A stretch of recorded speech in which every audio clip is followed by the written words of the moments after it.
Hey guys, let's talk about Kubernetes pod.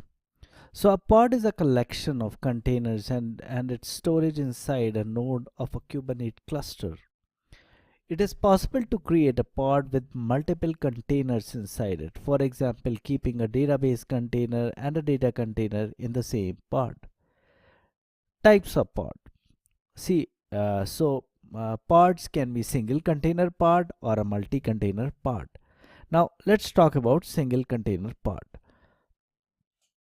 They can be simply created with kubectl run command, where you have a defined image on the Docker registry which we will pull while creating a pod, and you can see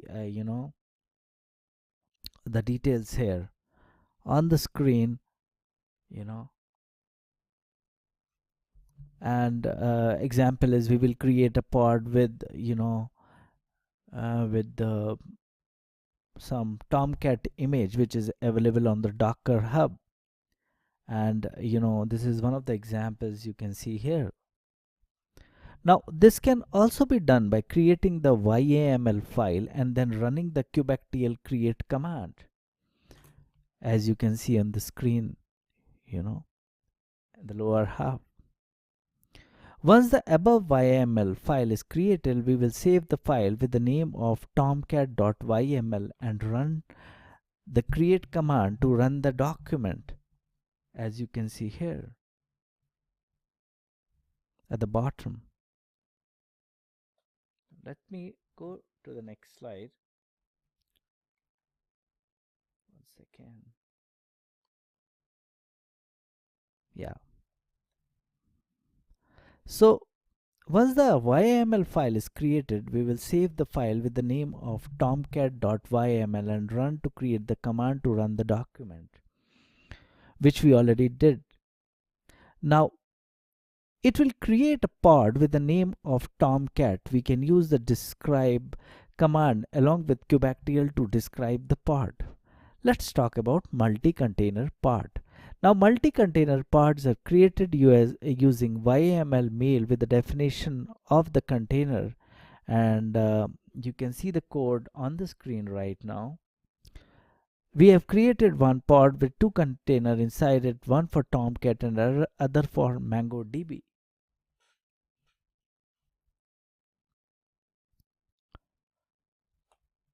Quickly, let's jump to Kubernetes replication controller.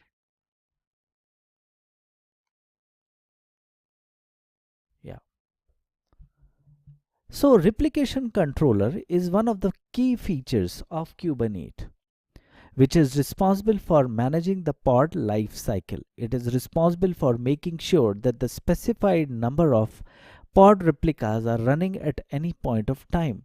It is used in time when one wants to make sure that the specified number of pod or at least one pod is running. It has the capability to bring up or down the specified number of pod.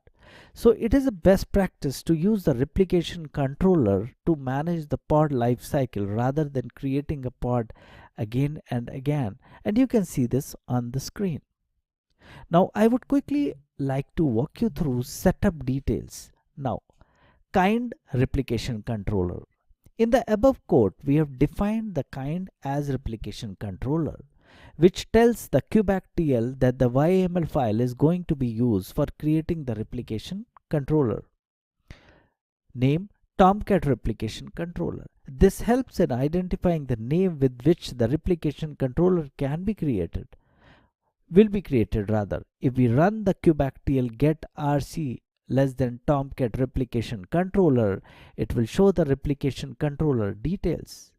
Replicas 3. This helps the replication controller to understand that it needs to maintain 3 replicas of a pod at any point of time in the pod life cycle. Now, name Tomcat. In the specs section, we have defined the name as Tomcat, which will tell the replication controller that the container present inside the pod is Tomcat. Container port 7474. It helps in making sure that all the nodes in the cluster where the pod is running the container inside the pod will be exposed on the same port 7474.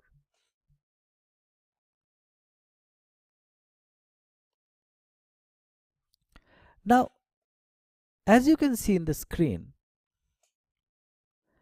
here Kubernetes service is working as a load balancer for 3 Tomcat replicas. So this is, just to visualize, you know, let's quickly get moving to, Kubernetes replica sets. Now, replica sets ensures how many replicas of pod should be running. It can be considered as a replacement of replication controller. The key difference between the replica set and the replication controller is the replication controller only support equality based selector, whereas the replica set supports set based selector, as you can see in the screen, the code for the same. Now, setup details, API version, extension v1 beta 1. In the above code which we have used, the API version is the advanced beta version of Kubernetes, which support the concept of replica set. Kind replica set. We have defined the kind as the replica set, which helps kubectl to understand that the file is used to create a replica set. Tier backend or tier backend. We have defined the above labeled tier as backend which creates a matching selector. So key tier operation in values backend, this will help match expression to understand the matching condition we have defined, and in the operation which is used by match label to find details.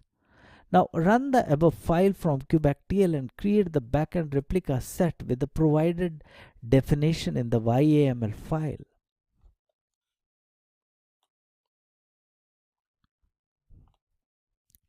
This is again for the visual understanding. Okay, let's quickly get moving to Kubernetes deployment. Now, deployments are upgraded. Yeah, kindly bear with me, guys. Deployments are upgraded and higher version of replication controller. They manage the deployment of replica sets, which is also an upgraded version of the replication controller. They have the capability to update the replica set and are also capable of rolling back to the previous version. They provide many updated features of match label and selectors. We have got a new controller in Kubernetes master called the deployment controller, which makes it happen. It has the capability to change the deployment midway. Now, changing the deployment. Change can be updating, deleting, rollback. Three of these. Any of these three. The user can update the ongoing deployment before it is completed. In this, the existing deployment will be settled and new deployment will be created. Deleting. The user can pause, cancel the deployment by deleting it before it is completed. Recreating the same deployment will resume it. Rollback. We can roll back the deployment or the deployment in progress. The user can create or update the deployment by using deployment spec dot pod template spec is equal to old rc rod pod template spec.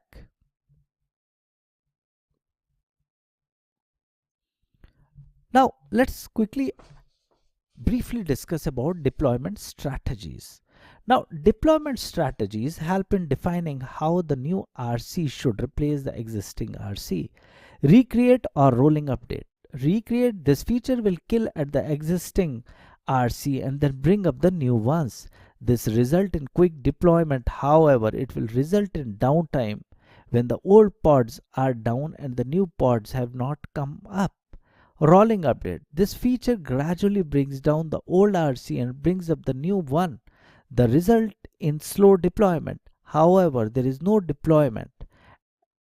At all times, few old pods and few new pods are available in the process. Now the configuration file of deployment looks something like as it is written at the, you can see at the top of, the screen here.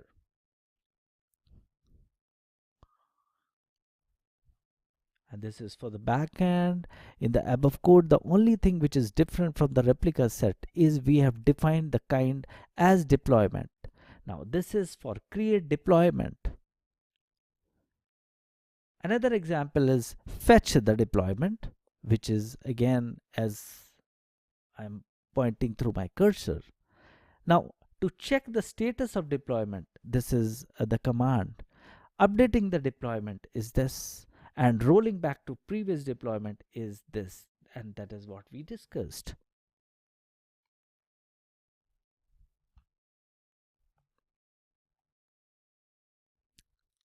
So this pretty wrap ups the deployment at a higher level, and I'm sure it has given you an insight to use these command and codes properly. So with that, I'm taking a pause here, and we have a couple of things more to cover, which we will cover in the next lecture related to Kubernetes commands. So thank you very much.